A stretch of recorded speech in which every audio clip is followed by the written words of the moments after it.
So hello guys, welcome to my another shorts video Rodima's Verse. So আজকে আমরা চলে যাচ্ছি কলকাতা বাজার বা এম বাজারে, দুটোতেই ব্যারাকপুর দুটোতেই আছে।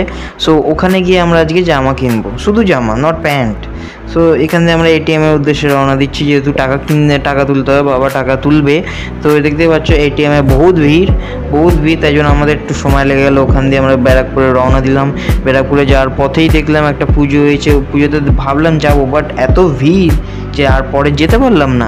তাই জন্য ওইসব ছেড়ে আমরা ডাইরেক্ট চলে এলাম মলের উদ্দেশ্যে। প্রথমে আমরা গেলাম বাজার কলকাতায় বহুত শার্টস ছিল, আমার একটা পছন্দ হয়নি, কিন্তু মা বাবা সব কিনেছে, তাদের পছন্দ হয়েছে। ওরা বলে একটা শার্ট ট্রাই করে আসতে, তাই জন্য আমি একটা শার্ট ট্রাই করতে গেছিলাম। দেখতে পাচ্ছি এইটাই সেই শার্টসটা, বলো কেমন লাগছে আমার ওপরে। যদি ভালো লাগে তো লাইক করো, কমেন্ট করো, শেয়ার করো এবং কমেন্টে জানিয়ে যে এই শার্টসটা আমার ওপর কেমন লাগছে। সো আমার যেহেতু কোনো কিছুই ভালো লাগে, কিন্তু বাবা মা বাজার কলকাতায় সব কিছু কিনে নিয়েছে। তো ওখান দিয়ে আমি চলে গেলাম এম বাজারে। আমি আমার পছন্দের জিনিস কিনতে গেছিলাম, কারণ ওখানে সব ভ্যারাইটিও ভালো ছিল, কালার ভালো ছিল, অলসো বেটার কালার। যেহেতু আমি তোমাদের ভেতরে কিছু দেখাতে পারিনি, কারণ ওরা সবাই মানা করছিল আর ভিড়ও ছিল, তাই জন্য আমরা জিনিসপত্র নিয়ে দুটো শার্ট, দুটো টি শার্ট নিয়ে চলে আসি বিল করতে।